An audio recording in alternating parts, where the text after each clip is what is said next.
1990 operation Sindoor సక్సెస్ఫుల్గా సాగింది. గత వారం రోజుల నుంచి కూడా ఇదే డిస్కషన్. భారత్ ఏం చేయబోతున్నది, చేసి చూపించింది. సుమారు 100 మంది ముష్కరులు మట్టిలో కలిసిపోయారు. ఇక్కడతో ఇది ఆగదు. ప్రపంచ దేశాల్లో మళ్ళీ ఉగ్రవాది అనే మాట రాకుండా చేయడమే భారత లక్ష్యం. మరి ప్రపంచ దేశాలు దీని మీద ఏమంటున్నాయి చర్చిద్దాం. ఈనాటి స్పెషల్ డిబేట్లో మనతో పాటుగా వివి లక్ష్మీనారాయణ గారు, సిబిఐ మాజీ డైరెక్టర్ మనతో పాటుగా లైవ్లోకి అందుబాటులోకి వచ్చారు. అలాగే వివి రావు గారు, రిటైర్డ్ కర్నల్ కూడా మనతో పాటుగా లైవ్లోకి జాయిన్ అవుతున్నారు. ఇక ఎంజీ రావు గారు, ప్రముఖ విశ్లేషకులు కూడా మనతో పాటుగా స్టూడియోలోకి అందుబాటులో రానున్నారు. అలాగే కన్నిగంటి రమేష్ గారు కూడా కాసేపట్లో మనతో పాటుగా లైవ్లోకి అందుబాటులో రానున్నారు.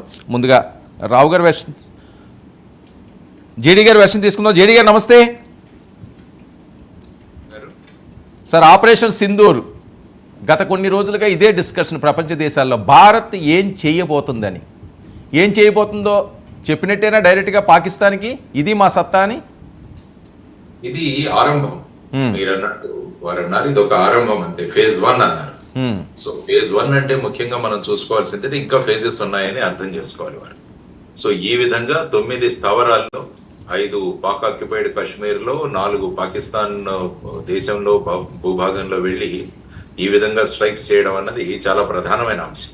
ఎందుకంటే ఇంతకు ముందు బాలాకోట్ లో గానీ ఇవి జరిగితే మనం పాక్ ఆక్యుపైడ్ కాశ్మీర్ లో ప్రధానంగా మనం కాన్సన్ట్రేట్ చేశాం. కానీ ఈసారి చూస్తే పాకిస్తాన్ భూభాగంలో కూడా చొచ్చు పెట్టాం. లాహోర్ కి సుమారుగా 40 కిలోమీటర్ల దూరంలోను, తర్వాత ఆ విధంగా అనేక ప్రాంతాల్లో మనం ముందుకు వెళ్ళగలిగాం. 9 స్థావరాలు, అందులో టెర్రరిస్ట్ లాంచ్ ప్యాడ్స్ ఉన్నాయి, టెర్రరిస్ట్ బేస్ క్యాంప్స్ ఉన్నాయి. ఆ తర్వాత లష్కరే తైబా, హెజ్బుల్ ముజాహిద్దీన్, తర్వాత జైషే మహమ్మద్ యొక్క హెడ్ క్వార్టర్స్ ఏవైతే ఉన్నాయో వాటి మీద కూడా వర్షం జరిపించి వాటి భవంతులు, వాళ్ళ ట్రైనింగ్ సెంటర్లను ఉద్ధ్వస్తం చేయడం జరిగింది. సుమారుగా ఒక 100 మంది ఉగ్రవాదులు అందులో వాళ్ళు ప్రాణాలు కోల్పోయారన్నది మనకు స్పష్టంగా తెలుస్తుంది. 10:30కు డిఫెన్స్ నుంచి మనకు బ్రీఫింగ్ కూడా ఉంది ఆపరేషన్ సింధూర్ గురించి.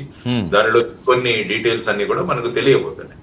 సో వీటి ద్వారా మనం ఏదైతే అనుకుంటున్నామో, భారతదేశం ప్రధానమంత్రి గారు, రక్షణ మంత్రి గారు, హోంమంత్రి గారు స్పష్టంగా చెప్పారు, టెర్రరిజం మీద మా పోరు ఉంటుంది, టెర్రరిస్టుల మీద మా పోరు ఉంటుంది అని స్పష్టంగా చెప్పారు. ఏవి టార్గెట్లు, ఏ కాలంలో ఎప్పుడు స్ట్రైక్ చేయాలన్న స్వేచ్ఛను మేము డిఫెన్స్ ఫోర్సెస్ కి ఇచ్చాము. కాబట్టి వారు సరి అయిన సమయంలో సరి అయిన చర్యలు తీసుకుంటారన్నది. ఇందులో ముఖ్యంగా మీరు చూస్తే వాళ్ళు ఎంపిక చేసుకున్న టార్గెట్స్ కావచ్చు, టైమింగ్ కావచ్చు, ఆ తర్వాత ఎటువంటి మిలిటరీ ఇన్స్టలేషన్ కానీ లేకుంటే జనరల్ పబ్లిక్ ఉన్న ప్రాంతాల్లో ఈ స్ట్రైక్స్ చేయలేదు.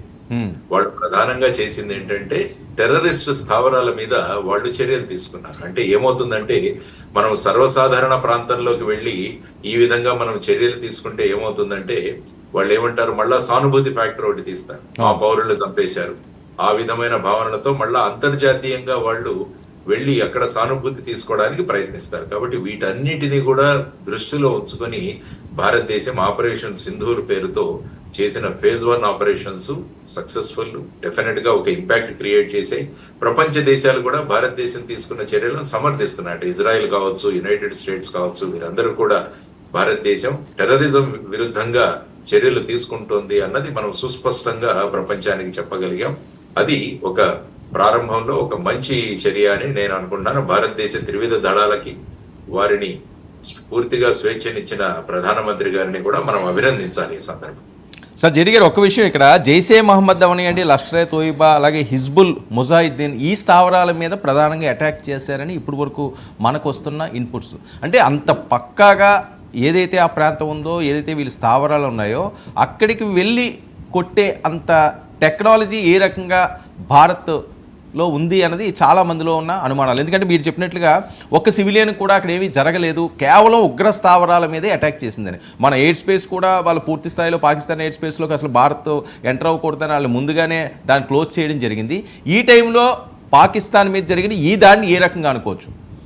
ఎందుకంటే ముఖ్యంగా ఇందులో వాడారు, I think Sukhoi and Rafale విమానాలు వాడినట్టు చెప్పారు, యుద్ధ విమానం. ఎందుకంటే వీటిలలో శత్రువుల యొక్క రాడార్ను కూడా మనం దాన్ని కప్పిపుచ్చి, దాన్ని మభ్యపెట్టి, దాన్ని వేరే మార్గంలో వెళ్ళి అటాక్ చేసే సిస్టమ్స్ ఉంటాయి. మనం ఉపయోగించినవన్నీ కూడా ఎయిర్ టు సర్ఫేస్ మిసైల్స్, ఆ విధంగా బాంబ్స్ అని అంటారు, వాటిని ఉపయోగించాం. దానివల్ల ఏంటంటే ఇప్పుడు టెక్నాలజీ ఎంత ప్రెసిషన్ గా ఉందంటే మనం పిన్ పాయింటెడ్ గా దాన్ని తీసుకువెళ్లే ఇది ఉంది. అక్షాంశాలు రేఖాంశాలు మనకిస్తే ఆల్మోస్ట్ ఆ గైడెడ్ ఉన్నవి తర్వాత కరెక్ట్ గా ఆ స్పాట్ కి హిట్ అయ్యేటట్టు మనకున్న టెక్నాలజీ బాగా పెరిగింది. ఇంతకు ముందు టెక్నాలజీకి ఇప్పుడు టెక్నాలజీలో చాలా తేడా ఉంది. తర్వాత లో ఫ్లయింగ్ లో వెళితే కూడా రాడార్ నుంచి మనం కాపాడుకోవచ్చు అన్నది ఒకటి ఉంది. యాక్చువల్ గా మీరు 1972 ఇజ్రాయెల్ వాళ్ళ అటాక్ చూస్తే వారు చాలా లో లెవెల్లో ఫ్లై చేస్తూ వచ్చి ఇజ్రాయెల్ నుంచి ఆఫ్రికన్ కంట్రీలోకి వచ్చి వాళ్ళ ప్లేయర్స్ ఎవరినైతే మట్టుబెట్టారో వాళ్ళందరినీ కూడా వాళ్ళు మట్టుబెట్టడం జరిగింది. కాబట్టి ఈ విధంగా ఉన్న టాక్టిక్స్, తర్వాత మన టెక్నాలజీ, మన ప్రిసిషన్ ఇన్ఫర్మేషన్ ఇవన్నీ కూడా ఉపయోగించుకొని ఆ విధంగా ఉగ్రవాద మేజర్ సంస్థలు ఏవైతే ఉన్నాయో వాటి మీద ఈ విధంగా దాడి చేయడం అన్నది డిఫెన్స్ ఫోర్సెస్ కూడా చాలా ఎంకరేజింగ్. ఎందుకంటే భారతదేశం టెక్నాలజికల్ గా ఎంత అడ్వాన్స్ లో ఉంది అన్నది ప్రపంచ దేశాలకు కూడా చెప్పగలిగాం ఈరోజు. మనం ఇంతకు ముందు ఇజ్రాయెల్ వాళ్ళు హమాస్ లో దాడులు ఏ విధంగా పిన్ పాయింటెడ్ గా చేశారో ఆ విధంగా భారతదేశం కూడా పిన్ పాయింటెడ్ చేసే ఆ స్థాయికి ఉంది అన్నది ఇది సూపర్ పవర్ కి ఒక లక్షణం. సూపర్ పవర్ కి ఒక లక్షణం ఏంటంటే ఆర్మ్డ్ ఫోర్సెస్ ఉండడము, తర్వాత వారి టెక్నాలజీ ప్రెసిషన్ లో ముందుకు వెళితే అటువంటి దేశాలు సూపర్ పవర్ గా ఉంటారు. కాబట్టి భారతదేశం సూపర్ పవర్ గా జరుగుతున్న ఈ ఎదుగుదలలో ఇది కూడా ఒక ప్రధానమైన అంశమని మనం భావించవచ్చు. సో పాక్ కూడా మళ్ళీ కవ్వింపు చర్యలు చేస్తున్నదట. బార్డర్లో చాలామంది సివిలియన్స్ని, ఒక ఇద్దరు ముగ్గురు చనిపోయారని కూడా వస్తున్న వార్తలు. సో పాక్ కూడా ఏదైనా అటాక్ చేసే అవకాశం ఉంటుందండి? పాకిస్తాన్ ఏమవుతుందంటే వాళ్ళు కూడా వాళ్ళ దేశము, వాళ్ళ దేశ పౌరులకి వాళ్ళు కూడా సమాధానం ఇవ్వాలి. చూసాం వాళ్ళ అసెంబ్లీ, వాళ్ళ నేషనల్ పార్లమెంట్ లో ఏ విధంగా అక్కడ ఉన్న సభ్యులు ఏ విధంగా వాళ్ళకి మాట్లాడారో కూడా చూసాం. మన దగ్గర డబ్బులు లేవు, మన దగ్గర ఆర్మ్డ్ ఫోర్సెస్ సరిగా లేవు. ఎందుకంటే పాకిస్తాన్ యొక్క అమ్యునిషన్ ఇవి కూడా మోస్ట్లీ యుక్రెయిన్ కి వెళ్ళింది అన్నది కూడా ఒక ఇన్ఫర్మేషన్ నడుస్తుంది. కాబట్టి ఆయుధ పరంగా కూడా చూస్తే వాళ్ళ శక్తి చాలా తక్కువగా ఉంది. ఆర్థిక పరిస్థితి సరిగా లేకపోవడం వల్ల వాళ్ళ ట్రైనింగ్ కావచ్చు, కొత్త అక్విజిషన్స్ కావచ్చు, ఇవన్నీ వీటిలలో కూడా వెనకబడ్డారు వాళ్ళు. సో ఆ విధంగా ఇప్పుడు ఫైనల్ గా ఏం చేస్తారంటే ఎల్ఓసి లైన్ ఆఫ్ కంట్రోల్ దగ్గర వాళ్ళు కవ్వింపు చర్యలు చేస్తున్నారు. ఇప్పుడే ఆర్టిలరీ ఫైర్ అన్నది టోటల్ ఎల్ఓసిలో అనేక ప్రాంతాల్లో చేస్తున్నట్టు, అందులో కొంతమంది భారతీయ పౌరులు తర్వాత వాళ్ళు వీరమరణం పొందారు. ఆ తర్వాత చాలా మంది గాయపడ్డారన్నది కూడా 30 మంది దాకా గాయపడ్డారన్నది ఇప్పుడు ప్రస్తుతం వస్తున్న ఇన్ఫర్మేషన్. కాబట్టి 10:30కి మన ఎగ్జాక్ట్ బ్రీఫింగ్ ఏదో ఉంటుందో అది జరుగుతుంది. కాబట్టి దీనికి భారతదేశం సిద్ధంగానే ఉంది. కాబట్టి మనం ఈ విధంగా చేసినప్పుడు వారు ఖచ్చితంగా వాళ్ళ కవ్వింపు చర్యలు చేస్తారు. దానివల్లనే ఎవాక్యుయేషన్ చేయించాం, చాలా చోట్ల ప్రజలను బంకర్లోకి షిఫ్ట్ చేయించడము, గ్రామాలను ఖాళీ చేయించడం, ఇవన్నీ కూడా జరిగాయి. కాబట్టి ఈ రోజు జేఎండ్కే లెఫ్టినెంట్ గవర్నర్ గారు కూడా చాలా గ్రామాలను వారు ఖాళీ చేయించే ఆదేశాలు కూడా వారు ఇవ్వడం జరిగింది.